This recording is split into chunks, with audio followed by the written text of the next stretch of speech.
Bueno, pues ya estamos de regreso.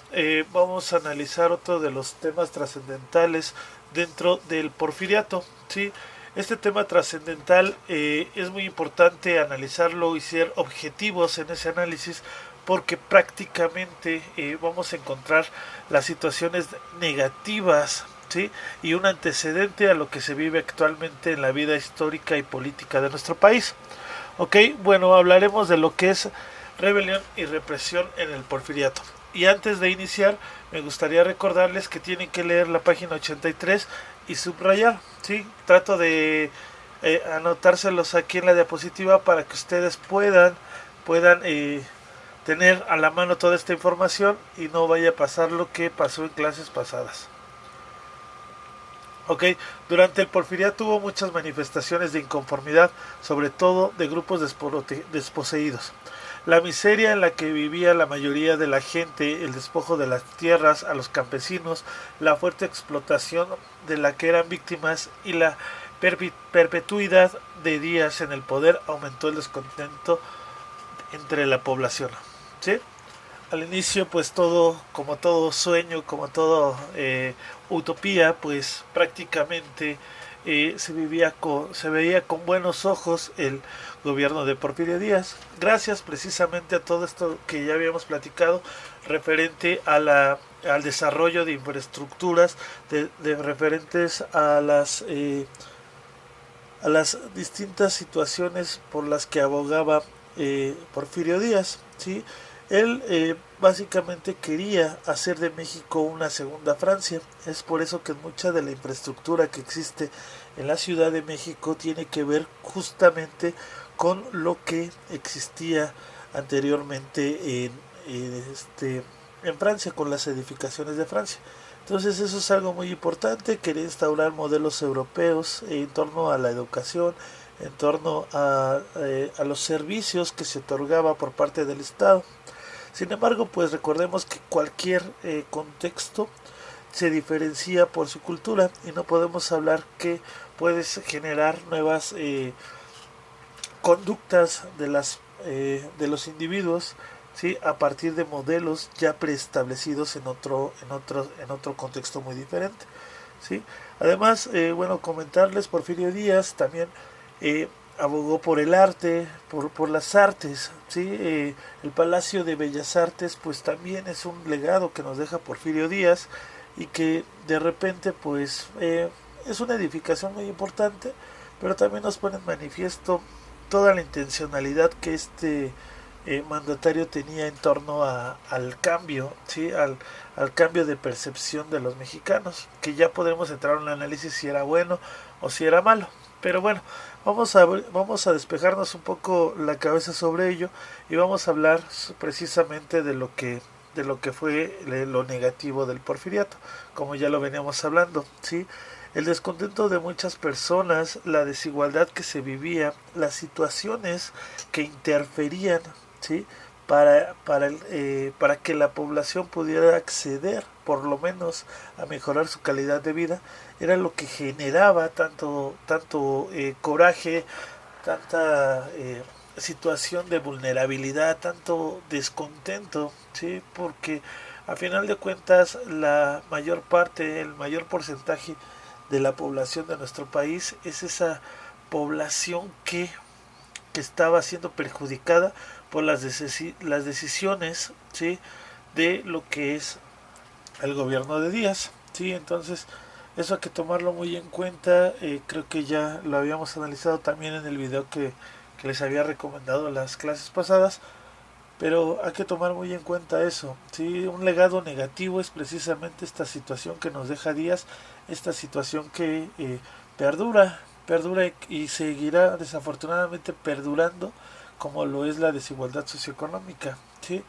El tener a personas muy ricas y el tener a personas muy pobres dentro de un mismo país creo que no es lo prudente para ningún contexto en ninguna población, ¿sí? A comparación de los países del primer mundo. El ejército porfirista se encargó de combatir y disolver los conflictos internos. Díaz también contaba con un grupo de policías conocidos como los rurales, quienes estaban autorizados para aplicar la ley fuga y fusilar a los que alteraran el orden. Para beneficiar a empresas extranjeras, los yaquis fueron despojados de sus tierras. En 1885 se sublevaron y fundaron y fueron deportados a las plantaciones de Eniquén en Michoacán para trabajar prácticamente como esclavos. ¿Ok? Esto es algo muy importante, chicos. Desafortunadamente, a lo largo de toda la historia de la humanidad, los grandes poderes, los grandes poderes fácticos, ¿sí? generan situaciones que no dejan expresar a las personas, ¿sí? Si bien en este momento pues se abogaba por la educación, también he de contarles que la educación era restringida, que la educación también no llegaba a toda la población, como actualmente sigue ocurriendo, ¿sí? Ustedes pueden acceder a un aula, sin embargo hay muchos jóvenes de su edad que no pueden acceder a esta educación. ¿Qué es lo que pasa? No es que el Estado no quiera, ¿sí? Muchas veces lo que hace el Estado es promover el analfabetismo, si lo queremos ver de alguna manera, para poder manipular a las mentes, ¿sí? Entonces, más allá de todo esto, pues la educación estaba siendo restringida, se incrementaban los pobres y las personas con desigualdad social y económica, y esto hacía que estas personas fuesen o pelearan por sus derechos. ¿Qué hace Díaz? Pues simplemente crea una policía, por llamarla de algún modo paramilitar, que precisamente ayudaban a contraer esas manifestaciones o esos descontentos. Si en una comunidad X, en un estado X, ¿sí? llegaban a existir personas que pelearan por sus derechos, que pretendieran manipular o mover a las masas, pues lo primero que hacía la policía rural pues era identificarlos y posteriormente apresarlos, y en casos muy graves pues llegar hasta fusilarlos. ¿Sí? Entonces es algo muy importante, porque actualmente todavía siguen existiendo estos poderes fácticos, este tipo de policías, ¿sí? Principalmente en comunidades como Guerrero. En Guerrero existen paramilitares que se dedican justamente a defender a los grandes hacendados, ¿sí?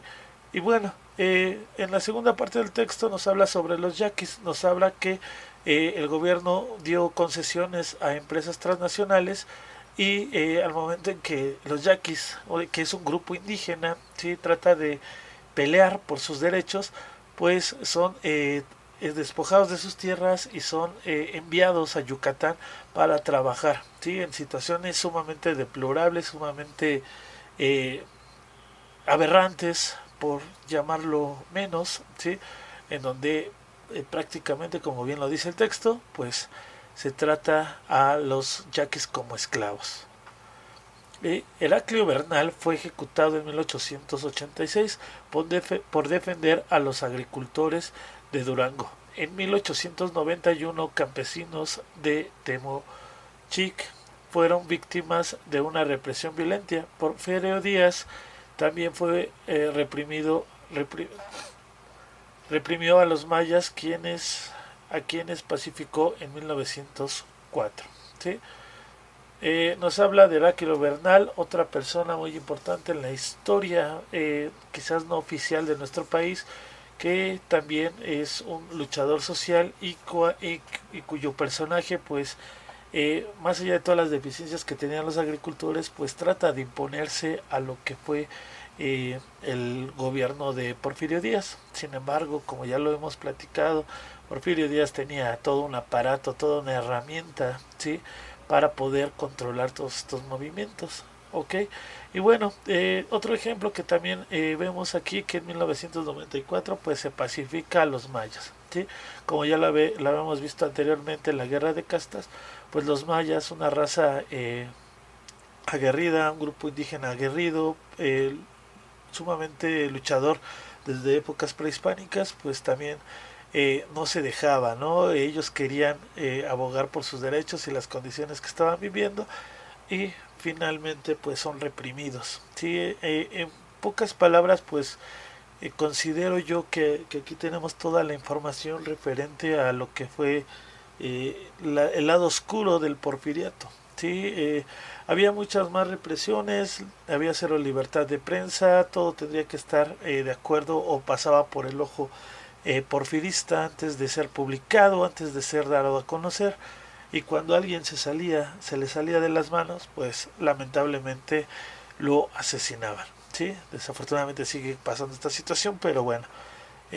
Cerramos por aquí el tema de hoy, bueno, el tema de esta hora y continuamos en la siguiente clase. ¿Sí? Buena vibra chicos, estamos en contacto.